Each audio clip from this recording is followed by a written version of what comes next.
So, gonna grab some tissue and come back. I'm gonna type that in the chat. Get some tissue. I'll be right back. Sorry about the dark screen. It's just how it's gotta be. I'll be back.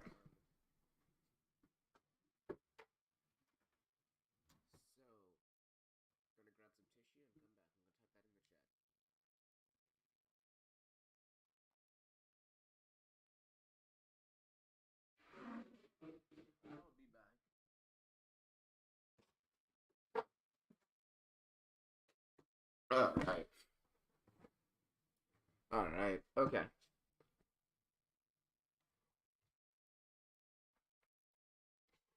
Oh. Bluetooth mode. Oh crap. Oh crap, what have I done? Connected.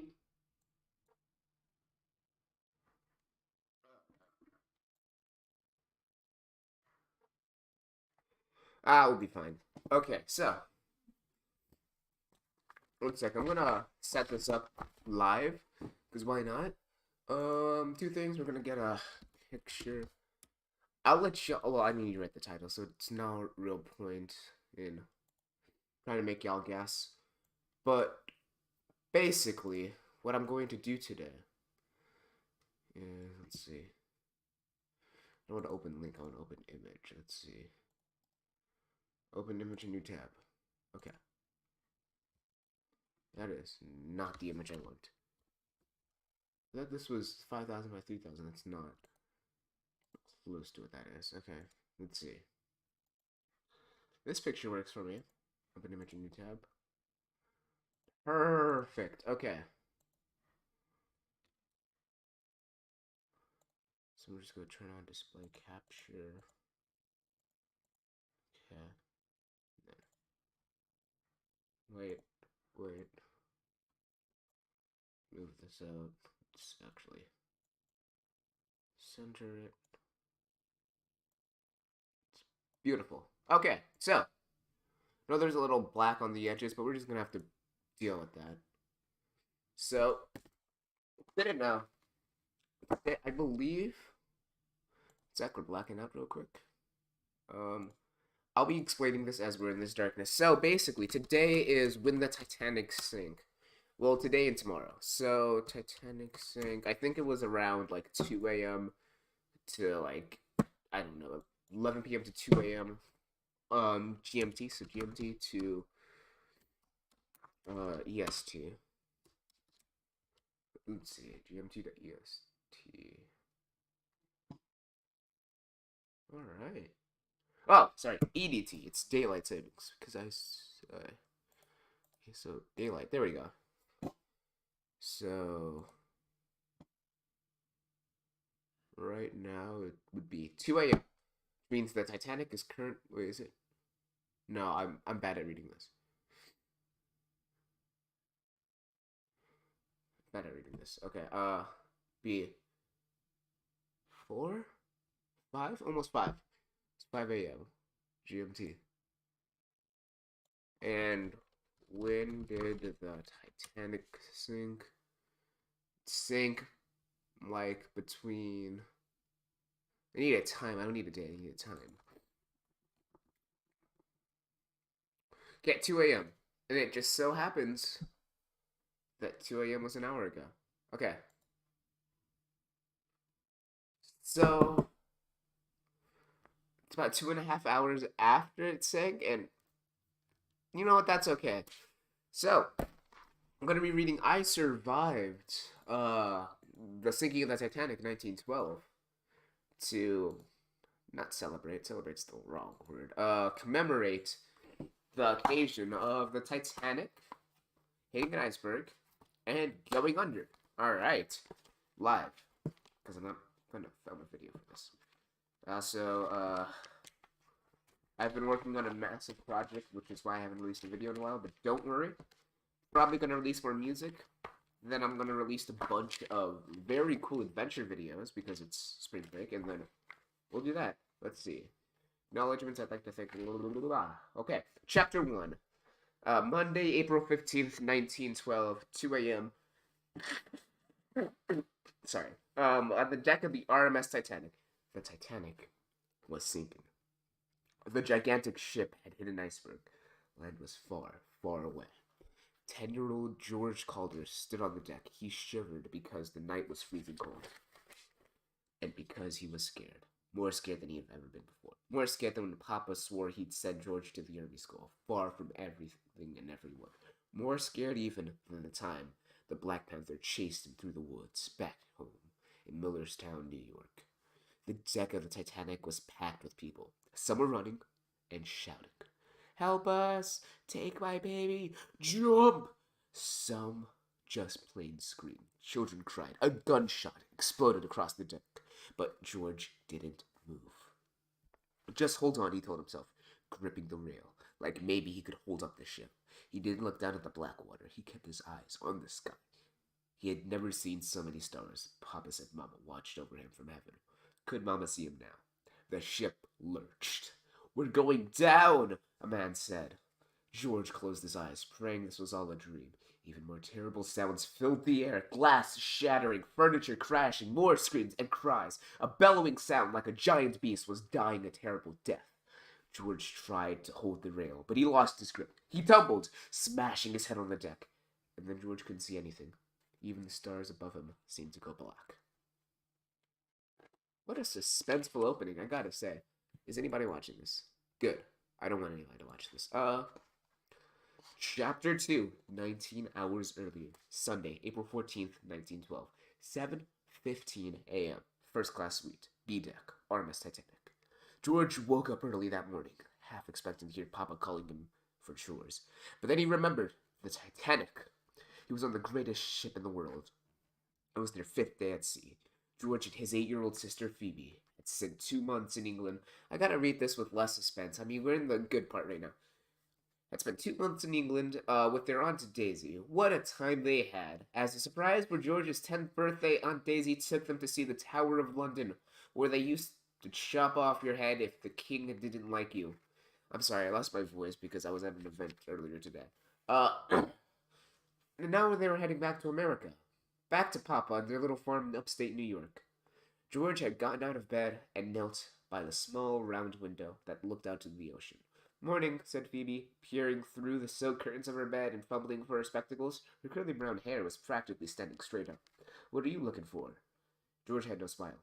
Phoebe always had a question, even at the crack of dawn.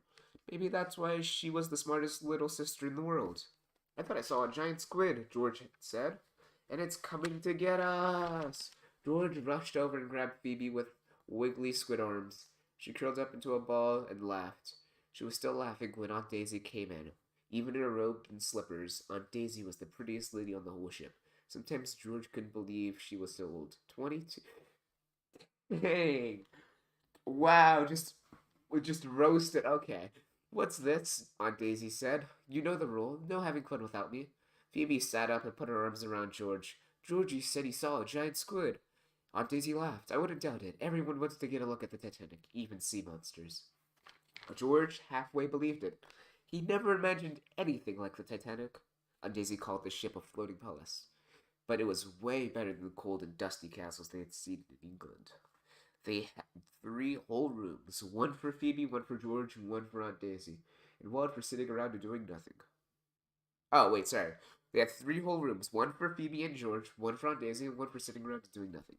3, not 4. They had a man, a steward named Henry. He had bright red hair and an Irish accent that made everything he said sound like a jolly song. "Some fresh towels for your bath," he would say. "Some cocoa before bed?" I'm not going to attempt to do an Irish accent. And just before they turned out the lights for the night, Henry would knock on the door and peep his head in. "Is there anything else you might need?" he asked. And George kept trying to think of something he needed. What could you ever need on the Titanic? The ship had everything, even a swimming pool with ocean water heated up like a bath. Even gold silk curtains for your bed so you could pretend like you were sleeping in a pirate's den. Even 3 dining rooms where you could eat anything you wanted. Last night, George had eaten 2 plates of roast beef, veal, ham, pie, carrots as sweet as candy, and a mysterious dessert called meringue pudding. It tasted like sugary clouds. Actually, there was one thing missing from the Titanic: the New York Giants baseball team. George wondered what Henry would say if George said, "I need shortstop Artie Fletcher right away." Probably Henry would say, "Coming right up, sir." George grinned just thinking about it.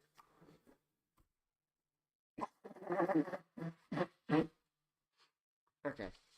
Uh, sorry for these allergies. But Aunt Daisy wasn't smiling at him. She looked very serious. We have to make the most of our last 3 days at sea. Yeah, yeah, you're only gonna have just 3 more days at sea. That's it. That's all you're gonna have. Aunt Daisy said with a low voice, "I want you to promise me, George, no more trouble." George gulped. Was she really still mad at him for last night? He'd slid down the banister of the grand staircase in the first class lobby. Oh, sup, homies? Show. Sup, homies? Bros, ice, bet. I'm just put bet, you know. Let him figure it out. Let's see, Gulps. First class lobby. How could he resist? The wood was so shiny and polished, curving around like a ride at the fair. The lady could have moved out of the way, George said. How could she? She was wearing 100 pounds of diamonds. Oh, by the way, that was Phoebe who said that. Let's see. Aunt Daisy almost smiled. George could tell. No, she could never stay mad at George for long. Aunt Daisy puts her face very close to George's. She had freckles on her nose, just like George and Phoebe. No more trouble, she repeated, tapping his chest. I don't want to have to send a telegram to your father. George's stomach tightened into a baseball. Don't tell Papa, Phoebe said. He'll send George away to that army school. I'll be good, George promised. I will, really. You better be, Aunt Daisy said. Bro, her name is Cha-Cha. Her name is Chica. Cha-Cha. I feel like that's a song reference that I'm not gonna get, ever. Cha-Cha-Cha. I'm not gonna even try to get the reference. It's probably from Encanto. I'll be good. Where did I get? Okay, you better be. Okay, chapter 3. George didn't mean to get into trouble. It's just that he got these great ideas. Like on their first day at sea, when he had climbed up the huge ladder into the crow's nest. Aunt Daisy, he yelled, waving his arms. She had looked up, and she'd fainted. And yesterday, George had explored the entire ship. Aunt Daisy kept warning him that he'd get lost. She said the ship was like a maze, but George could always find his way, even in the huge forest that stretched out behind their farm. Mama used to say that George had a map of the world beneath his eyes. He saw the engine rooms and the boiler rooms and wound up on the third-class recreation deck. He was watching some boys play marbles when he noticed that he wasn't alone. A little boy was staring up at him with huge eyes the color of amber glass. See, said the boy. See? He held out a postcard of the Statue of Liberty. He looked so proud, like he had carved that big lady himself. George felt like he had to show something in return, so he took out his good luck charm, a bowie knife Papa had given him for his 9th birthday. He let the little boy run his fingers across the handle, which was carved from an oak's antler. Yeah, I'll just show that. Why not? My name's Boom Boom. Yeah, I'm not gonna get this reference no matter what. Squidward. Oh, okay. I'm very confused. I'm just gonna not mention it. Let's see. Where was I? CC. Oh, Enzo, the little boy said, puffing out his chest and pointing to himself. George, George said. Giorgio, the little boy cried with a smile. A man standing near them laughed. He was reading an Italian to English dictionary and had the same huge eyes as the boy. George guessed right that he was Enzo's father. Marco, he said, shaking George's hand, you are our first American friend. Marco must have been studying that dictionary pretty hard because George understood everything he said. George learned that Enzo was 4 years old. He'd lost his mama too. He and Marco came from a little town in Italy, and they were moving to New York City.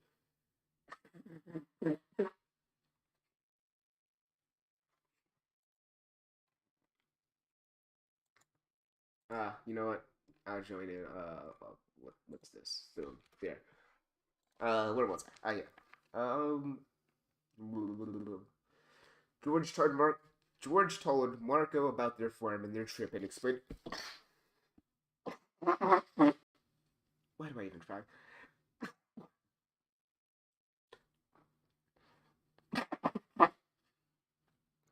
Okay. Oh my goodness.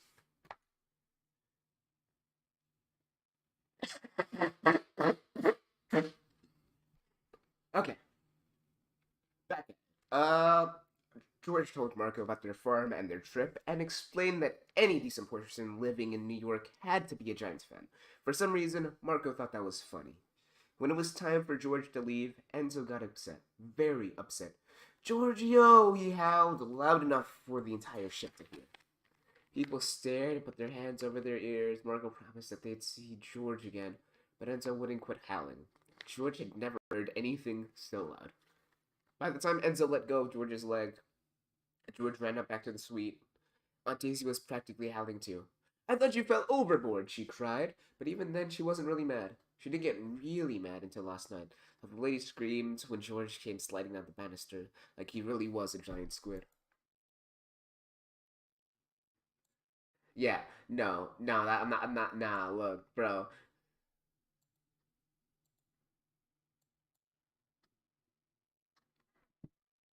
Okay, anyways, where were we? Ah, yes. Um, George didn't mind getting yelled at. He was used to it. Not a day at school went by without Mr. Lander shouting, George, settle down! And Papa, well, he always seemed to be mad at George, but not on Daisy. Being on this trip was supposed to make her happy. Happy for the first time since her husband died. Oh, okay. Died last year. It had been Uncle Cliff's dream to be on the maiden voyage of the Titanic. He'd struck it rich selling automobiles and had plenty of money to pay for one of the biggest suites on the ship. When Uncle Cliff had his accident, George was sure Aunt Daisy would cancel the trip. Instead, she invited George and Phoebe to go with her. And to George's shock, Papa said they could.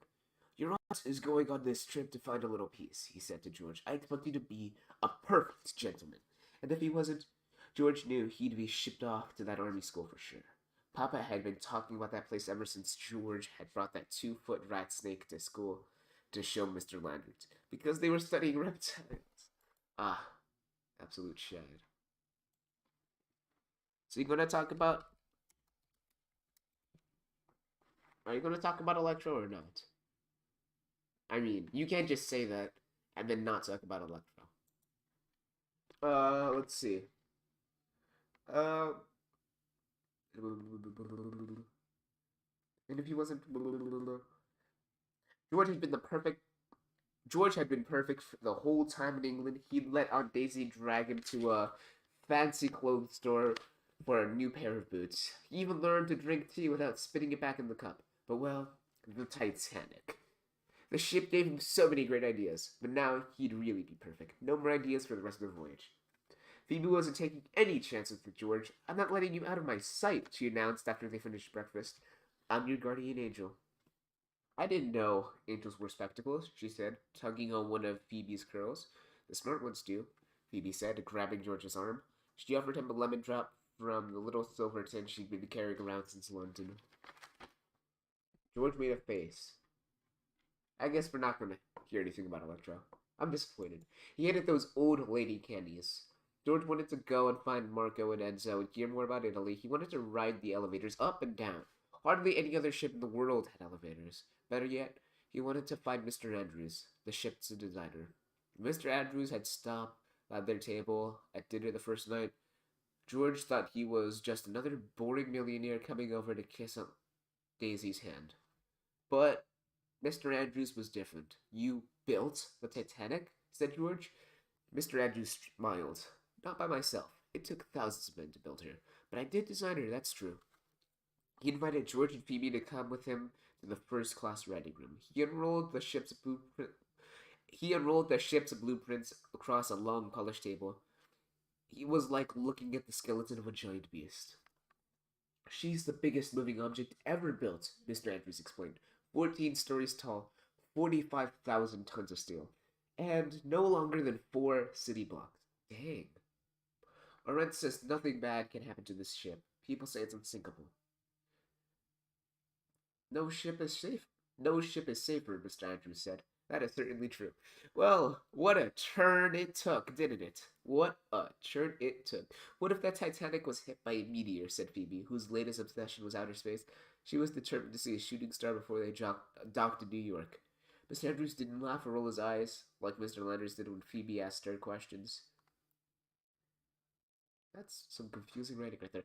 I hadn't planned on any meteors hitting the ship, Mr. Andrews said thoughtfully, but I'd like to think that she could take almost anything and stuff like. What a turn they took. Phoebe seemed satisfied. Are there any secret passengers? I need to blow my nose again. Are there any secret passengers? Said George. Oh, this is a nice picture. That y'all can't see. Mr. Andrews studied the blueprints and then pointed to the boiler room. There are escape ladders, they said. By the way, you search up "I survived the sinking of the Titanic in 1912" and then go to page 20. You will be able to see this image. Mr. Andrews studied his blueprints and then pointed to the boiler rooms. There are escape ladders. They run up the starboard side of the ship, up 2 decks, through the stoker's quarters, and into the dining hall. I hear the crew likes to use them instead of the stairs. George could have stayed there all night. He asked a million questions, and Mr. Andrew answered every single one. I was just like you when I was a boy, Mr. Andrews said just before Aunt Daisy came to haul George off to bed. One day I predict you'll build a ship of your own. George knew that would never happen. He could barely get through a day at school. We liked that Mr. Andrews said it, and he sure wanted to find one of those secret letters. But Phoebe had different ideas. First, she dragged George to a first-class library so she could check out a book on Haley's Comet. Then she took him on a walk on the boat deck. He felt like a dog. Strange, Phoebe said, looking at the lifeboats that hung off the deck. There are only 16 boats. That's not nearly enough for anyone. That's not nearly enough for everyone. The ship's unsinkable, George said. So do we really need lifeboats at all? Oh, wow. Phoebe stared at the boats and shrugged. I guess you're right. And then she announced that it was time to see how many ladies were wearing hats with loose feathers. George groaned. This would be the most boring day of his life, but at least nobody was yelling at him. At dinner that night, Aunt Daisy raised her glass. To George! No trouble for one entire day. They clinked their glasses together just as an old man stopped by their table. Mrs. Q, the man said to Aunt Daisy, I've been meaning to say hello. Mr. Steed, Aunt Daisy said, what a pleasure. This is George, my nephew, and Phoebe, my niece. Mr. Steed nodded hello. So, what brings you here on to this magnificent ship? Oh, I couldn't miss it. I think all of society is on this ship. I hear there's even an Egyptian princess on board. Really? Aunt Daisy said. I haven't met her. Well, none of us have. She's been traveling in the first-class baggage room. Excuse me? Aunt Daisy said. The princess is more than 2,500 years old. George's ears perked up. Not sure I understand, Aunt Daisy said. She's a mummy, Mr. Stead said. A mummy! Phoebe gasped. That's right, Mr. Stead said. From a tomb near Thebes, I understand that she belongs to a man named Mr. Burroughs. People are saying that he stole the coffin to the British Museum. Then he packed the princess herself in a wooden case. Great, sorry. Apparently, he's bringing her back for his collection. Some say it's bad luck to take a mummy from its tomb. They better not. They better not make this mummy. I'm glad I'm not the superstitious type, Daisy said. How's the stream going? Good.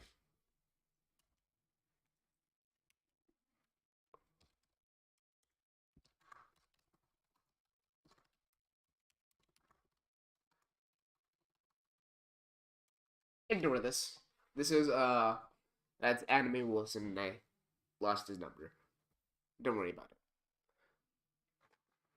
I probably should clarify. Text me. No. No. Yeah, please don't put your number here.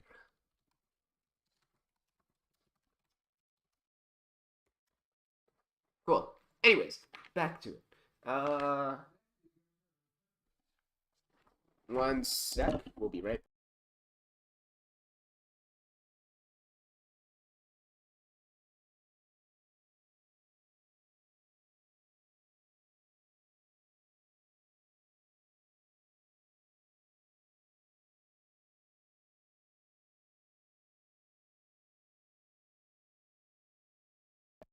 We're gonna get right back to reading. Sorry, I had to deal with something.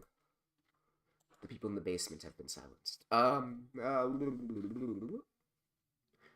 Mr. Steed chuckled. In any case, nothing can harm this ship. Not even the curse of a mummy.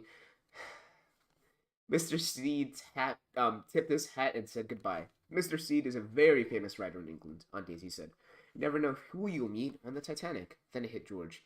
The best idea ever. The mummy. He has to see it. Maybe this day wasn't so boring after all. I want to laugh, but I also don't want to disrespect the people who died on the Titanic. George didn't tell Phoebe or Aunt Daisy about his plan. He figured he'd head down to the first class package room after they went to sleep. He'd find Mr. Burroughs' crate, pry it open, and take a quick peek at the mummy.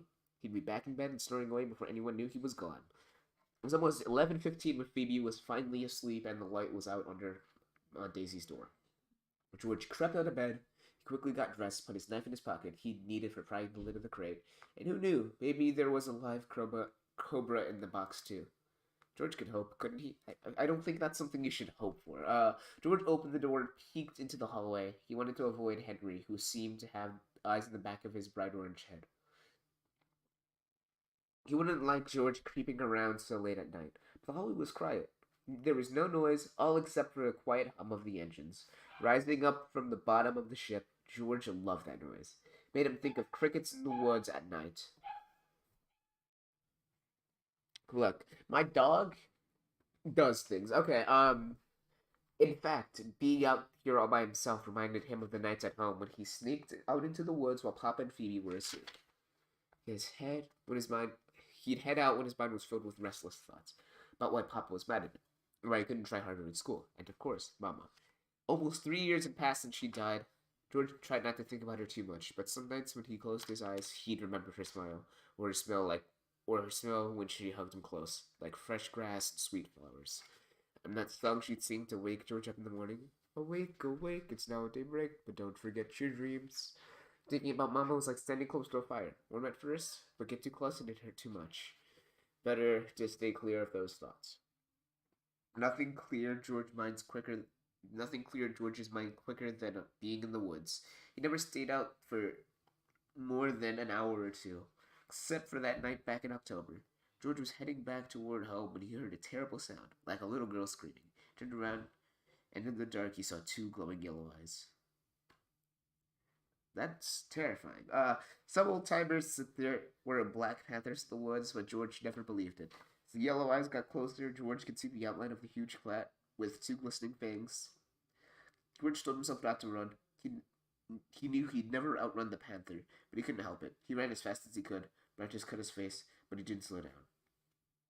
Any second, the panther would leap up and tackle George. Its claws would tear him apart. That's a terrifying image. The George could feel the cat right behind him. He could smell his breath, like rotting meat. George grabbed a fallen branch. He turned and waved in front of him. The panther lunged and grabbed the branch in its jaws. George let go of the stick and scrambled up a tree, climbing as high as he could. The cat dropped the branch and came after him like a shadow with glowing eyes. George pulled out his knife. He waited until the cat's front paws were on a small branch just below him. With all his might, he chopped at the branch with his knife. Crack! The branch broke free. The giant cat tumbled through the air, screaming and crashing through the branches. It hit the ground with a thud. There was silence.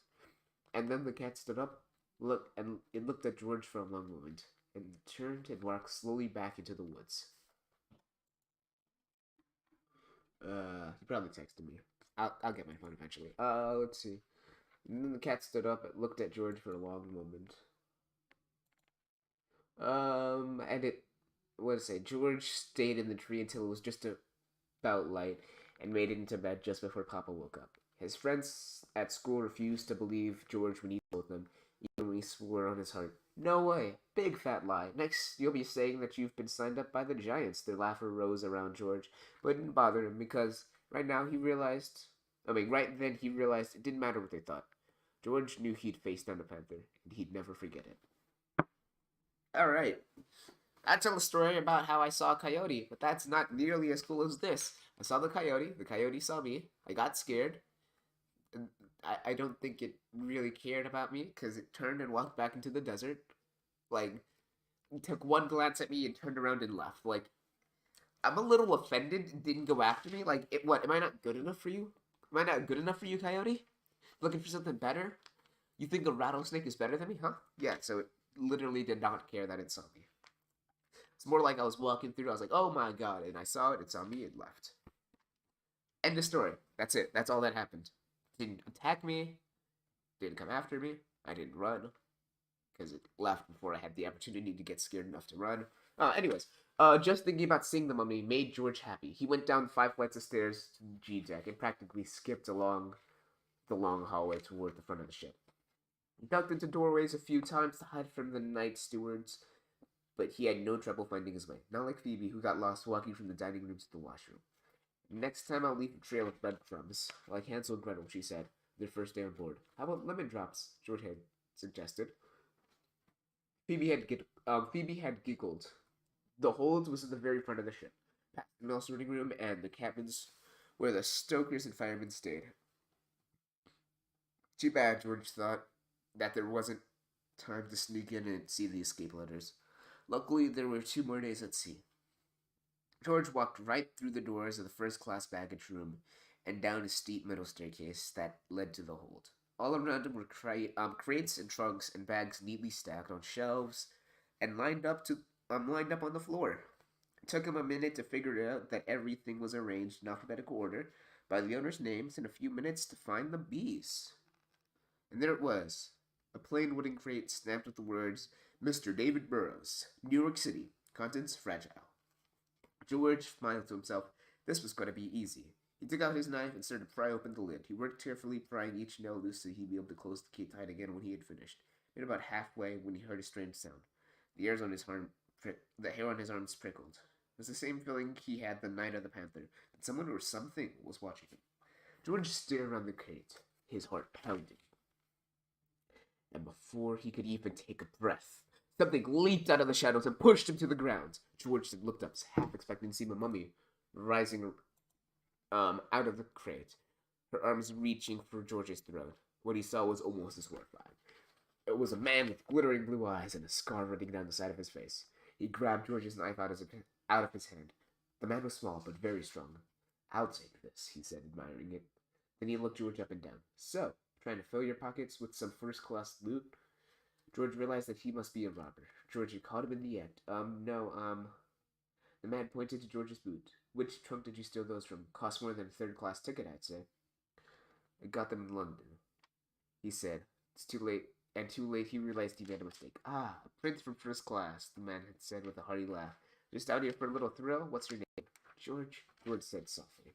Prince George, the man had said, bowing in a joking way. A pity those boots wouldn't fit me, he added, standing up. But you do have something I like. Your key.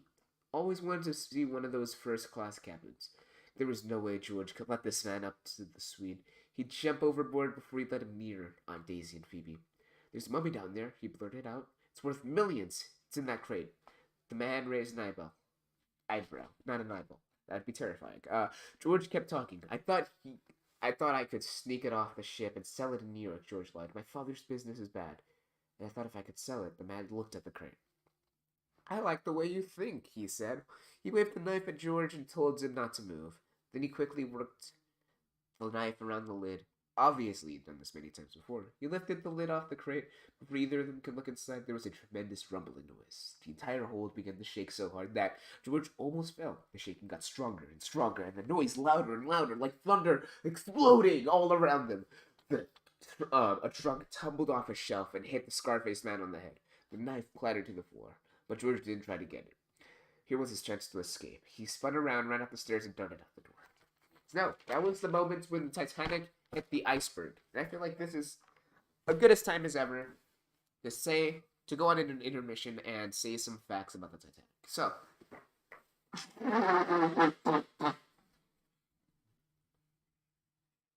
my nose feels way better now. Okay, so the Titanic was a marvel of its time. I believe that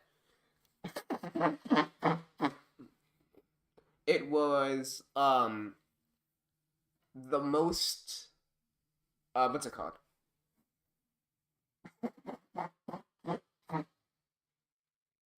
I believe it was the most prestigious ship in the White Star Liners, but you would have to fact check me on that. It was put up into 4 classes: third class, second class, first class, and crew. No, I'm sorry, I just had bad news.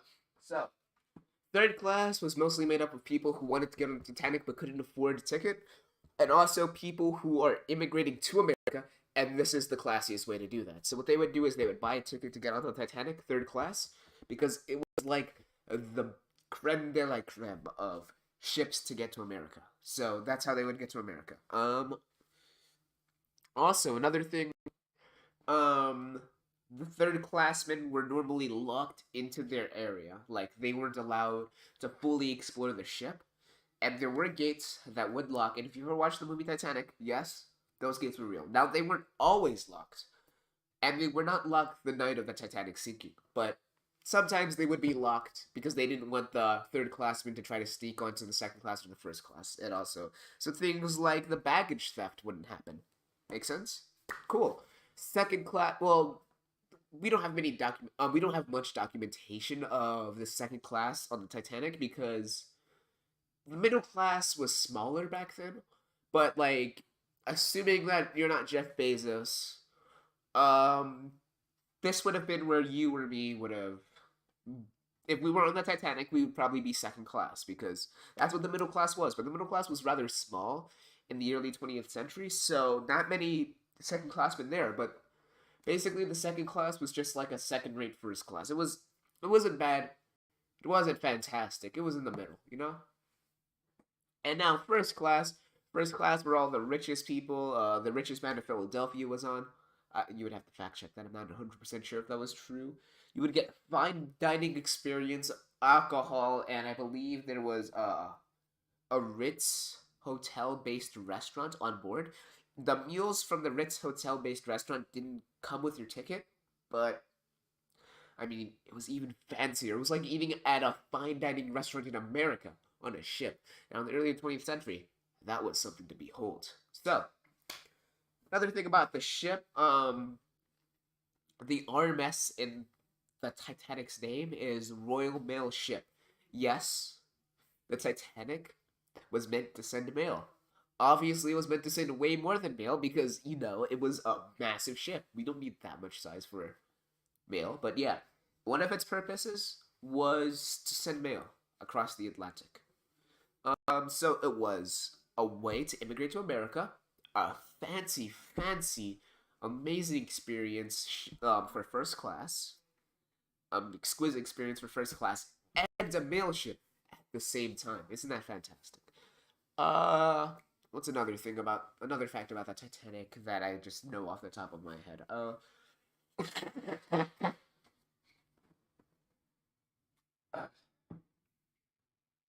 I'm trying to think of a. I know that one of the smokestacks was faked, but that's not. I mean, one of the smokestacks wasn't real, but that's not really a fact per se. That's just something that is. Let's see. Yeah, I think those are enough facts about the Titanic, just so far. Yeah, we'll get back to this later. Um, by the way, yes, there weren't enough lifeboats, but also, most of the reason why so many people died on the Titanic is because the first classmen took up too much space. They did one man and children. And I think that some of the crew was not allowed to get onto the deck in the first place. Some people got trapped in the lower decks, and it's just an all-around sucky time for everyone, you know? Just all-around bad time. Oh, gotta tell the story of the baker before we go back. Before we jump back into it, I'm gonna tell the story of the baker. So, the head baker of the Titanic, was on the Titanic, and when it sank, he was actually in his room, chilling. He heard the Titanic sink, and he came to the deck, saw what was going on. He was given an out, I believe, but he refused it and helped save countless lives by getting people onto lifeboats. And when people refused to get on a lifeboat, he would pick them up and yeet them into the lifeboat regardless of what they wanted. So he saved lives that way. He saved countless lives by doing that. Then after he was done doing that, what he did is he went back to his cabin, chill as can be, and just drank more alcohol. And he was like, he was completely drunk. And when that Titanic sank, he just jumped overboard, casually swam away. Uh, some say the alcohol warmed his body. That is actually a misconception. Alcohol does not warm your body. Well, I mean, it does, but it moves heat away from your core, which means that it actually is counterproductive and would kill you faster from hypothermia if you were to drink alcohol. And then I hope that you're not, because most of the people watching this video are under the age of 21 or 18 if you're Canadian or Korean, which some of you are Korean and Canadian. But uh, don't drink alcohol. But if you do in a cold environment, it will actually cause you to die of hypothermia faster than if you were to do nothing. You'll still die of hypothermia if you do nothing, but you get the point. He was just a tough dude. He swam for like 2 hours, I think, before he was finally picked up by a ship. Back off the intermission. Let's get back to this book. George ran as fast as he could down the hall. He heard shouting behind him, but he didn't stop. By the way, once he figures out that it's sinking and he gets on the deck, that's when we're gonna have another intermission. I'm gonna tell you more facts about the Titanic and the time period. George ran as fast as he could down the hall. He heard shouting behind him, but he didn't stop until he was back on B deck, safe again in the first class. A steward hurried past him. Why did I say A? Oh, because I thought it was like B deck, A steward. No. A steward hurried past him with a stack of clean towels. "Good evening, sir," he said. George nodded out of breath. Nothing could happen to him up here, he knew, so why was his heart still pounding? It was the ship, he realized. That thundering noise. The shaking in the hold. Had a boiler exploded? Had a steam pipe burst? There was an eerie silence surrounded him, and George's heart skipped a beat as he realized that the engines had been turned off. The quiet rumbling had stopped. Just outside, George heard people talking loudly. Did they know what was happening? There we go. George went out onto the deck and walked over to a small crowd of men. Most were still dressed in their dinner tuxedos, puffing on cigars. They were standing at the rail, pointing and laughing at something happening on the well deck. One level before. What was so funny? George squeezed between the men and looked over the rail. At first he was sure his eyes were playing tricks on him. It looked like the well deck had been run through a winter storm. It was covered with ice and slush. A bunch of young men in tattered clothes and hats were pelting each other with balls of ice, roaring with laughter like kids having a snowball fight. "What's happened?" a man asked who'd walk up behind George. "The ship nudged an iceberg," said an old man with a bushy mustache. He didn't sound worried. "An iceberg? Is that why they've stopped the engines? Because of some ice on the deck?" "Just being cautious, it seems. Following regulations," said the older fellow. "I spoke to one of the officers. He assured me that we'll be underway any moment." "Hey there!" he yelled to the young man below. "Toss some of that ice up here." One of the gang had picked up a piece of ice the size of a baseball. He threw it, but the man with the bushy mustache missed. George reached out and made a clean catch with one hand. The crowd cheered. George held up the ice and smiled. Then he held it out to the man. "Keep it, son. There's plenty for everyone." The piece of ice was heavier than George had expected. He sniffed it and wrinkled his nose. It smelled like old sardines.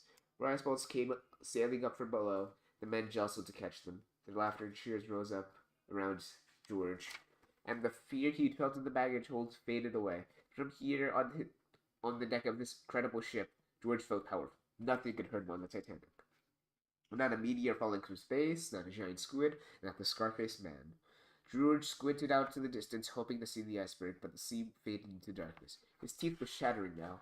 It was so much colder than it had been at dinner time. He wanted to be back in bed, curled up in his fancy first-class sheets and blankets. The corridor was still quiet as George crept towards his suite. As he was letting himself in, he stepped on something that made a crunching sound under his boot. At first, George thought it was ice or a piece of glass. When he picked it up,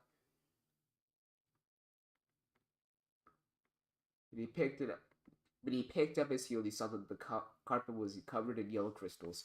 George smiled. It's just one of Phoebe's lemon drops. George let himself in, easing the door shut. The light under Aunt Daisy's door was off. He quickly changed into his pajamas and climbed into bed. Yes, he was safe, he told himself. He tried to go to sleep, but as the minutes ticked by, his mind got restless.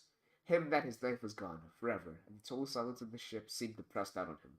Why hadn't the engine started up again? He lay awake, listening and wondering. It was almost a relief when he heard someone knocking on their door. It was Henry. "Hello, George," said Henry. "Can I speak to Mrs. Key, please?" Henry wore his usual polite smile, but his voice wasn't jolly. "What is it?" said Aunt Daisy, stepping out of her room. "So sorry to barge in like this, ma'am, but there has been an incident." Aunt Daisy glared at George. I'm so sorry, Henry," she said in an exasperated voice. "My nephew here just can't seem to stay out of trouble." Oh, no, ma'am, Henry exclaimed. This has nothing to do with George. It's the ship, man. Seems we've bumped an iceberg. I'm sure the captain is just being cautious, but he wants everyone up on deck. It's after midnight, Aunt Daisy said with a laugh. Surely the captain doesn't expect us to appear on deck in our night clothes. No, ma'am. It's very cold outside. Cold outside. He walked over to the dresser and brought out 3 life jackets. You don't need to put these on over your coats. Aunt Daisy stared at the life jackets as if Henry was holding up clown costumes. Henry, I'm not taking the children out into the cold for some kind of drill. Has Captain Smith lost his senses? Of course not, Miss Kelly, Henry said. Now, if you could get yourself and the children ready, I'll be back in just a moment to see if you need any help. He left them alone. All right, George, Aunt Daisy said. I guess we'll have another adventure to boast about when we get back up. You get rest, I'll get Phoebe. Aunt Daisy went to Phoebe's bed, pulling at the curtains. George heard a gasp, and he rushed over. Phoebe wasn't there. Where could she be? Aunt Daisy exclaimed. A cold feeling crept up George's spine. Phoebe, his guardian angel. She must have woken up while George was gone, and now she was somewhere on the ship searching for George. He took a deep breath. I went on exploring. After he went to bed, I didn't think Phoebe would wake up. She never does.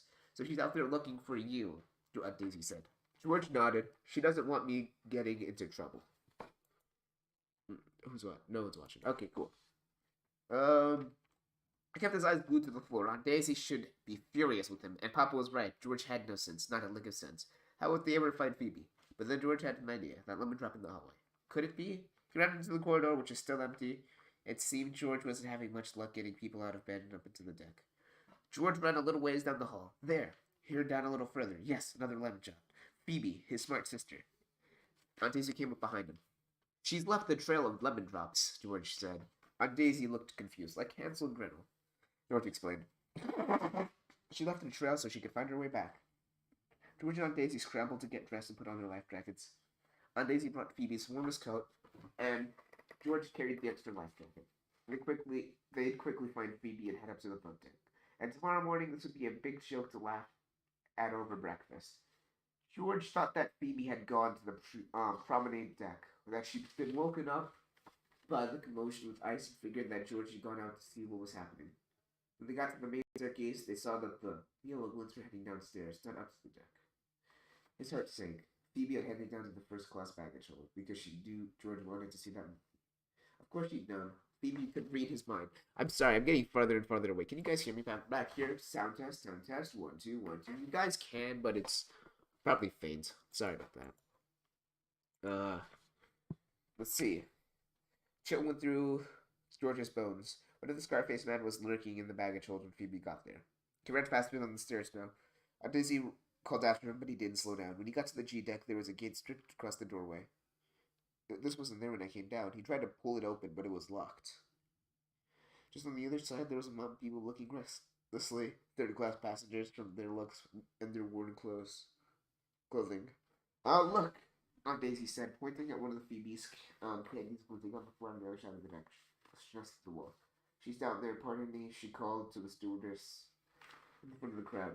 You've gone the wrong way, madame, she said, staring at Aunt Daisy's huge diamond ring. The captain wants first-class passengers up on the boat deck now. My niece is down there somewhere. You need to let us through. I'm sure she wouldn't have wandered this far, the steward said. We're quite sure she's down there, so if you'll please open the gate. I'm sorry, ma'am, he said. Regulations. Open this gate at once! Aunt Daisy shouted in a tone George had never heard her use before. The man took the key from his pocket and opened the gate. He stepped aside to let them pass. The crowd surged forward. Get back! The steward shouted. We'll tell you when it's time for you to go up. A few of the men lunged toward him. Aunt Daisy grabbed George's arm. The stewardess took a pistol from his pocket. His hand shook as he waved it toward the crowd. George and Aunt Daisy stepped through the gate. The stewardess slammed it behind them. They were trapped down there, just like everyone else. George and Aunt Daisy squeezed through the crowd, weaving through trunks and stepping over sleeping people. There were so many people. If Phoebe's candles were down there, they couldn't see them anymore. Suddenly, something crashed into George from behind. A pair of arms wrapped around his waist so tightly he couldn't breathe. George's heart stopped. The cigar-faced man, Giorgio! Enzo screamed up at him. George's eardrums nearly split in two. How many pages are there? 87. We're on 55. George's eardrums nearly split in two. Enzo's father hurried over to them. He tried to gently peel Enzo away from George, but the little boy wouldn't let go. No! He howled. No! Very sorry, Marco said, smiling apologetically at Daisy, who looked more confused than ever. We're old friends of Giorgio. George started to introduce Aunt Daisy, but before he could get 3 words out, Enzo was dragging him down the hall, elbowing his way through the crowd like a pint-sized bull. See, see, Enzo said. What? No, see, see. What was this kid doing? What did he want George to see? The answer was a few steps away through an open doorway. It was the mail sorting room. Except now all George could see was water. Green water spilling halfway up from the stairs, foaming and churning like a stormy river. Sacks of mail bobbed up and down. You see? I told you. Rural mail service. It did have mail. Ha. Called it. I didn't actually read this book beforehand. Hundreds of letters floated on the surface. And now George understood what Enzo was saying. Sea. The sea. The Titanic was filling up with water from the sea. Okay. All right. Remember how I said we're gonna have an intermission once he finds the water? We're gonna have an intermission once he finds his what? Once he finds the water. So, speaking of water, I'm thirsty because I've lost my voice. So, what we're gonna do is we're gonna play that elevator music I have. One sec. Where is it? Where's that elevator music I have? I guess I could play Sutopolis City, but I feel like that's... Let's not do that. What can I play? Let's see. Water done. Testing. Test. I wonder what test song is.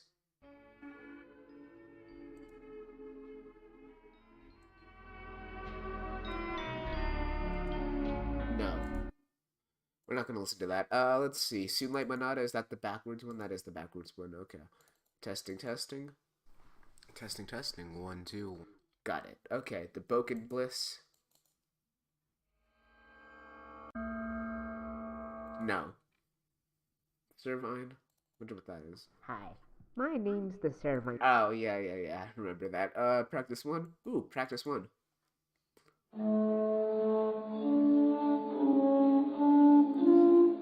I'm looking for something to put on, so I can go get water. Because I could put elevator, but y'all have already heard that before. Um, Afternoon drifting is good. If that's good, that's good too. I'm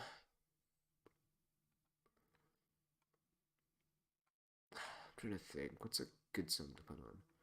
I guess I could put on, so I've been working on an album, and I guess I could put that on for you. Hopefully when I get back before this is done. Albums.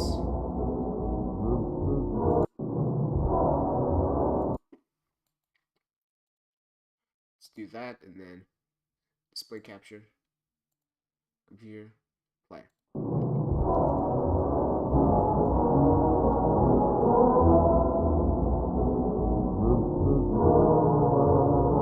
I'll be back.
Hi, I got back before you could hear the rest of that. I'm so proud of myself. Alright, so hoped you like that.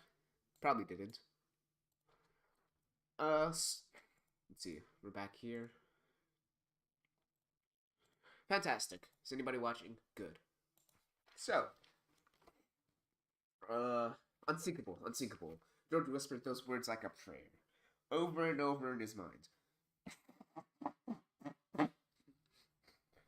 Wait, is that where I'm at? Yeah, unsinkable. George whispered those words like a prayer, over and over in his mind. He thought of Mr. Andrews and how sure he was of this ship. But the longer he stared at that water, the foaming green water rising every second, the more certain he became. The Titanic was in trouble.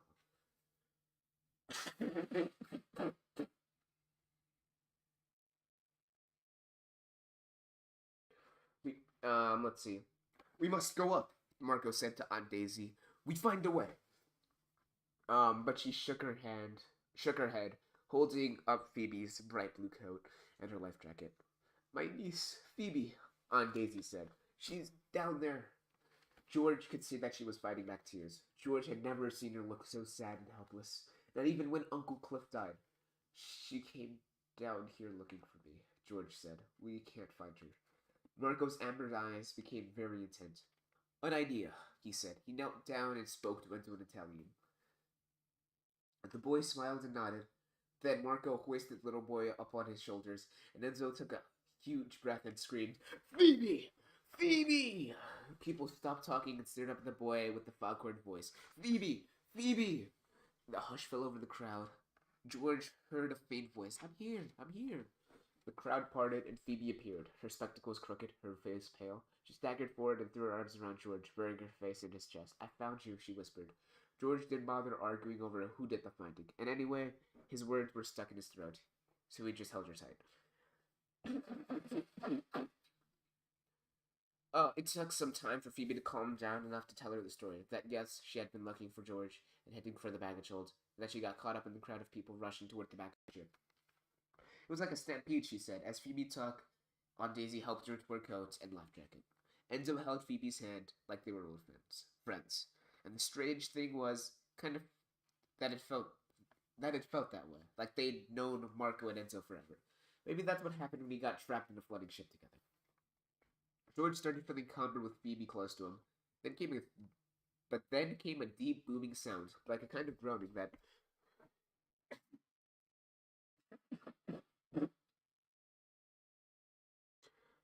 Sorry, where was I? Oh yeah, deep booming sound, a kind of groaning that echoed up all around him. At first, George thought maybe the engines had started up again, but no.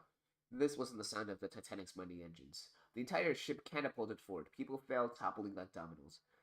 George was thrown into the wall. Screams and shouts echoed through the hallway. He managed to grab Enzo by the life jacket as he was sailing by him. Enzo just giggled as he fell into George's lap. Damn, this was just a fun game. George hoped that he'd never figure out it wasn't. What was that?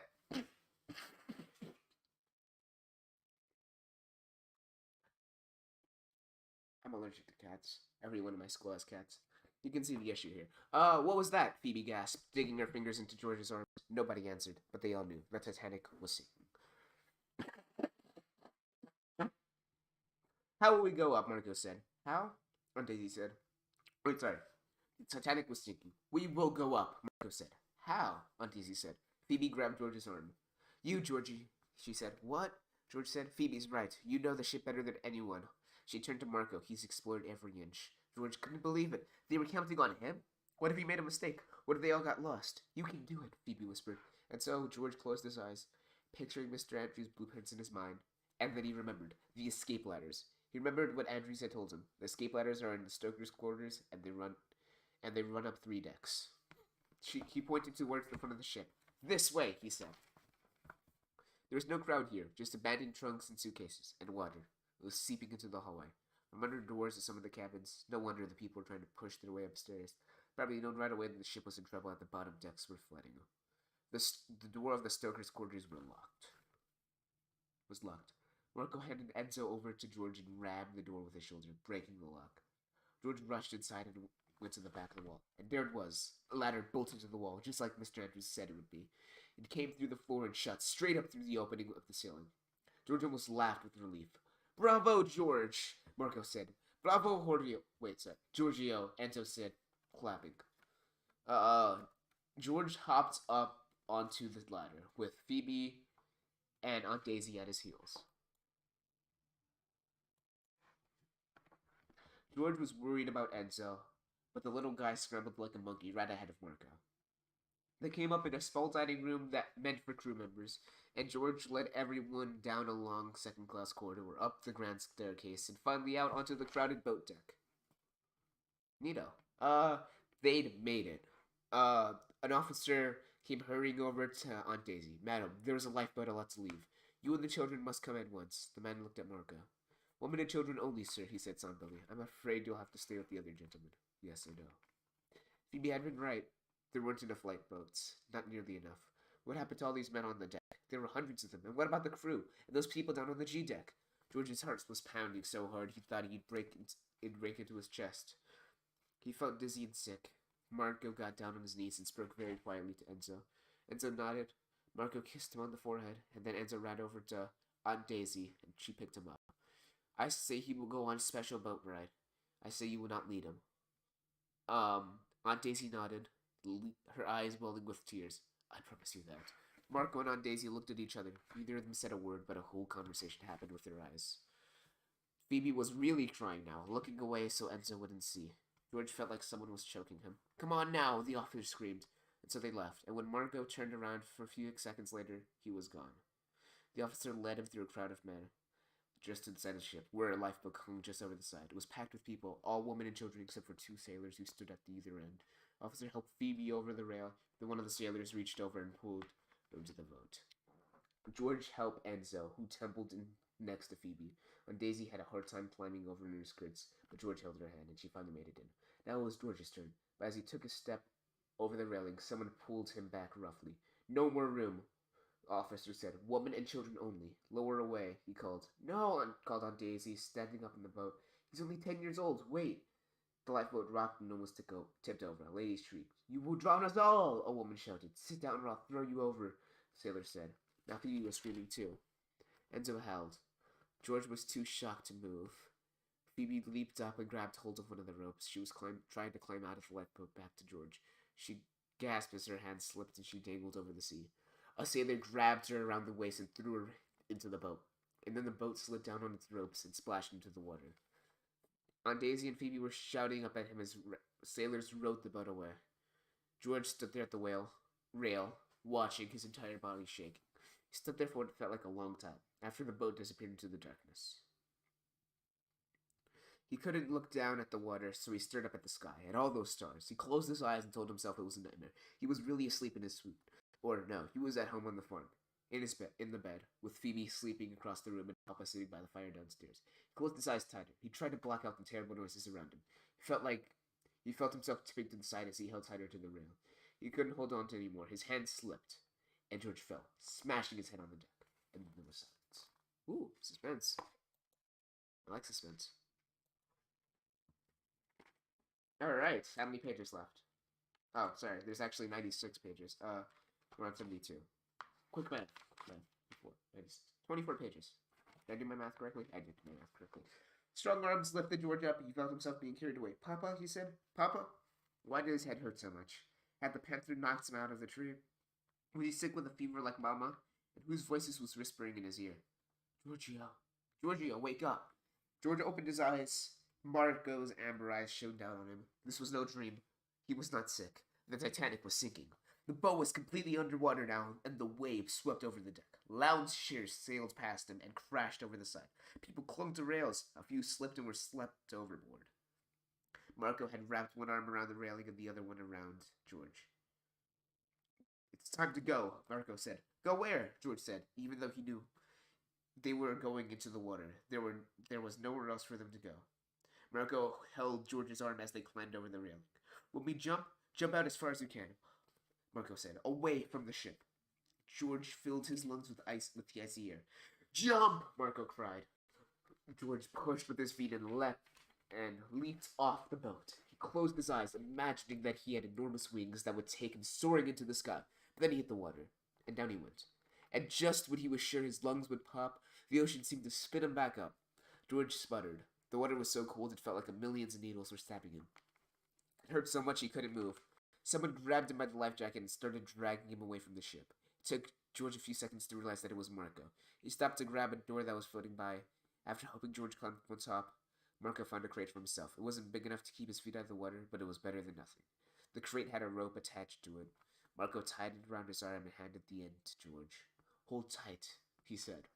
They turned and stared at the ship. The entire front was underwater. The back had risen towards the sky. It groaned and squeaked, and sparked black smoke poured from its funnels, and lights flickered. It was like watching a fairy tale dragon stabbed and bleeding, fighting for its life. It finally seemed to give up. The groaning stopped, the lights went dark, and the Titanic sank into the bubbling black water. Down, down, down, until George closed his eyes. Couldn't make himself watch Mr. Andrews' beautiful ship disappear. A sound rose up around him, people calling for help. 1 second. More and more people screaming, yelling, hundreds of voices swirling together like a howling wind. Marco pulled George away from the people in the wreckage. George couldn't believe how strong he was. Oh, these are some nice pictures. Page 76? Yeah, page 76. How hard he kicked, how his arms sliced through the water. When he finally stopped, Marco was gasping for breath, exhaling cold clouds of white mist. He tightened the rope around his arm and patted George on the shoulder. I rest now, Giorgio, he said breathlessly. He closed his eyes and put his head down on the crate. Soon. Soon what? George was afraid to ask. Soon it would be over? Soon they would be rescued? Or soon they'd be swallowed up by the darkness? George heard men talking somewhere close by. He looked around, relieved that he wasn't all by himself. And to his shock, just ahead, he saw the lifeboat. Marco, he said, wake up! But Marco didn't move. His arms hung off the side of the crate, his feet dangled in the icy water. Marco, we need to get to that boat. But Marco was still, and George realized that his friend had used every ounce of strength he'd gotten George off the sinking ship and across the icy waters. It was up to George now. He tucked the rope under his body and started paddling. The water seared his hands and arms. It was so cold it felt boiling hot, like lava, but he didn't stop until he reached the boat. It wasn't a regular wooden lifeboat.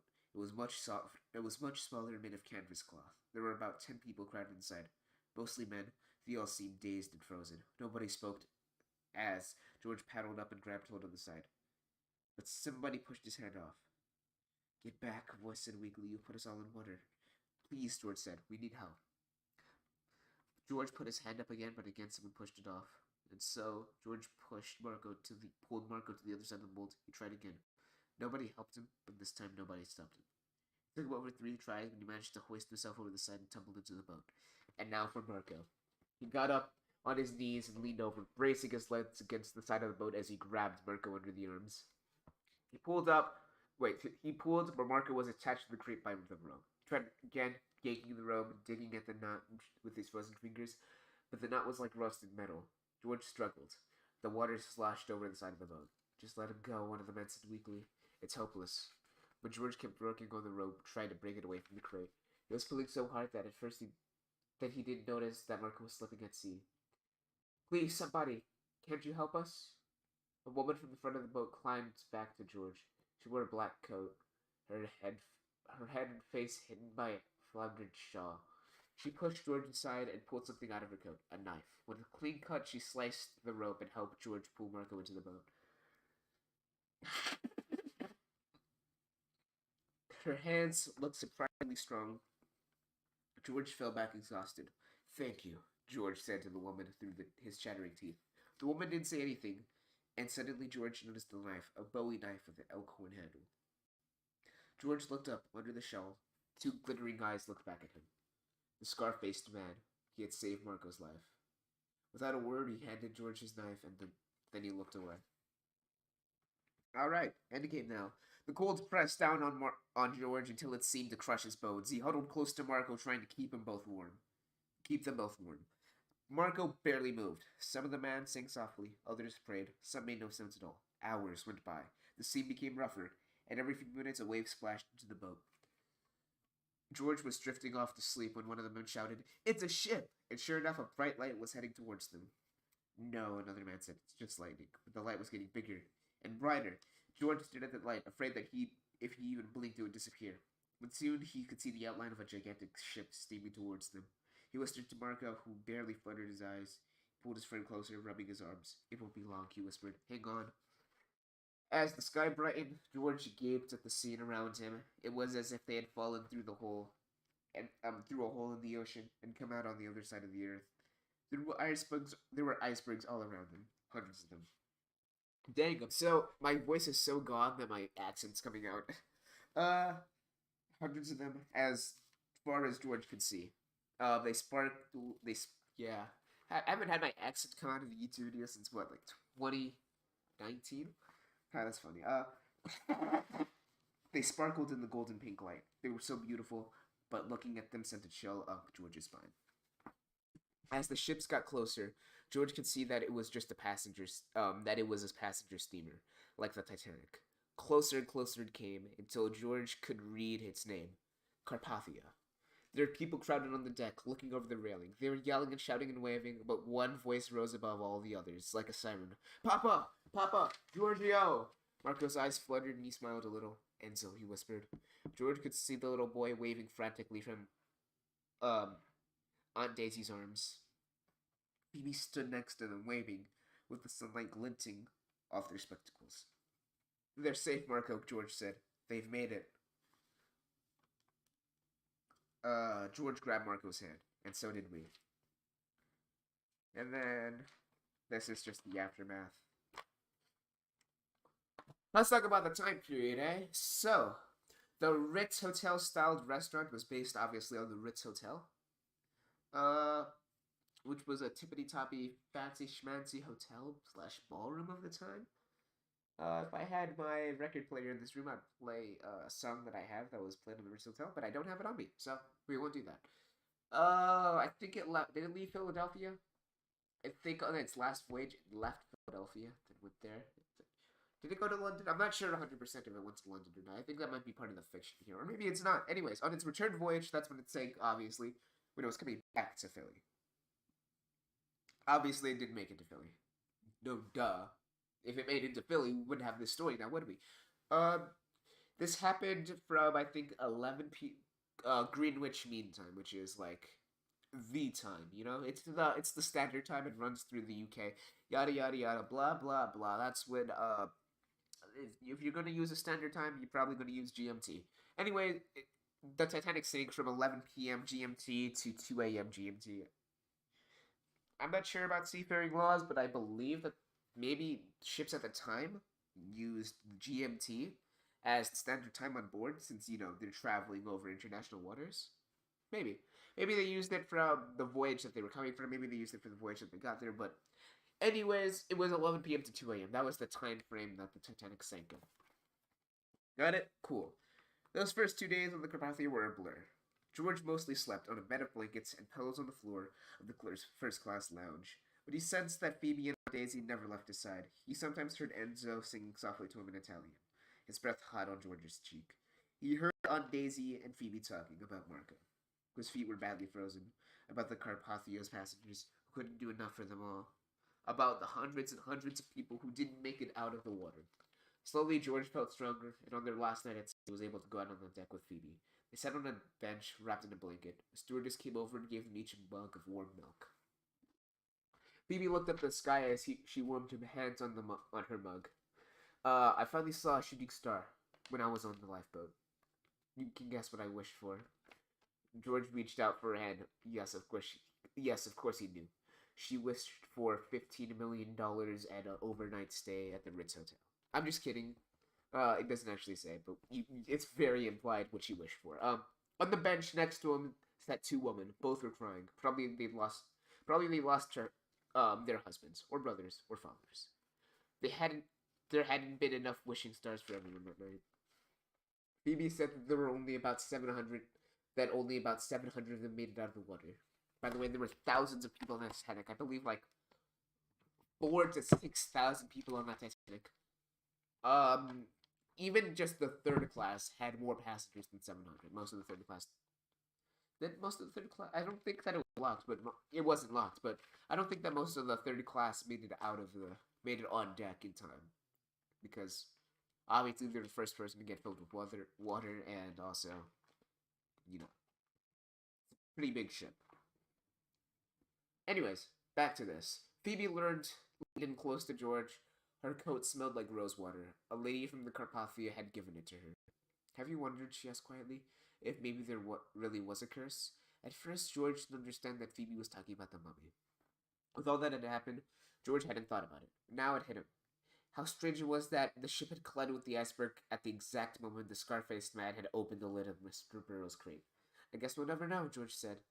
But the next evening, as the Carpathia was closing in on the New York harbor, George and Phoebe overheard a skinny man with a beard talking to an officer. Before the Titanic, I was traveling in Egypt, a place called Thebes, the man said. I explored a magnificent tomb of royal family. By the way, this entire mummy side plot and the main characters in it, complete fiction. Didn't happen. There's no record of any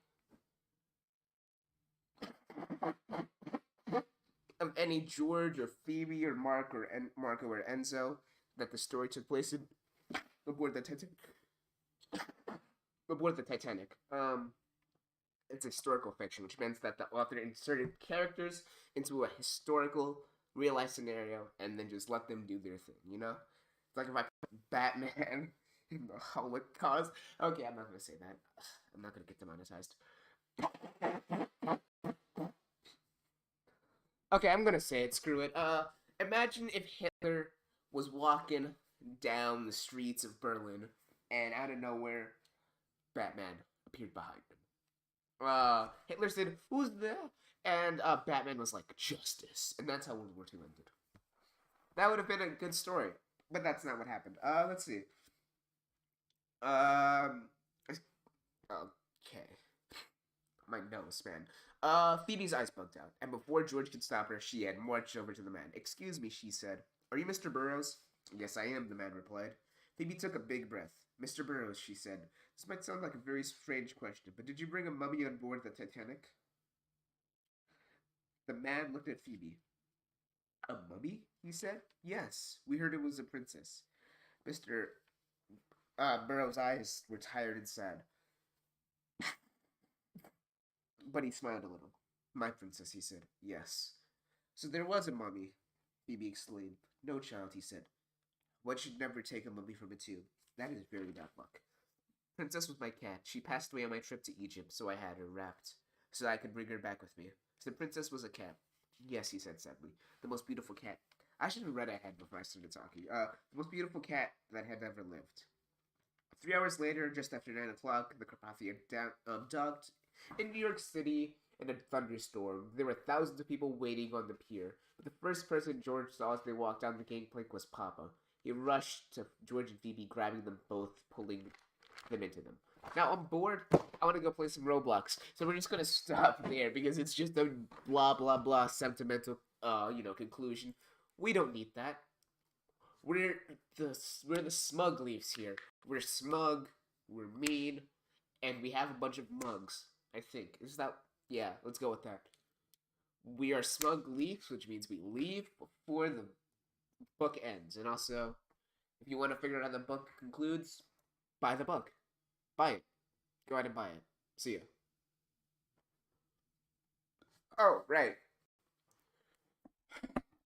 I'm sorry. If you're wearing headphones, I would strongly suggest you take them off now. Watch out for creepers, stay away from lava, keep your diamonds close to you. This has been a Warp Tide production, and Superior out. I'm so sorry. I'm sorry. If you're wearing headphones, I would strongly suggest you take them off now. Watch out for creepers, stay away from lava, keep your diamonds close to you. This has been a Warp Tide production, and Superior out. Fantastic. I'm so sorry.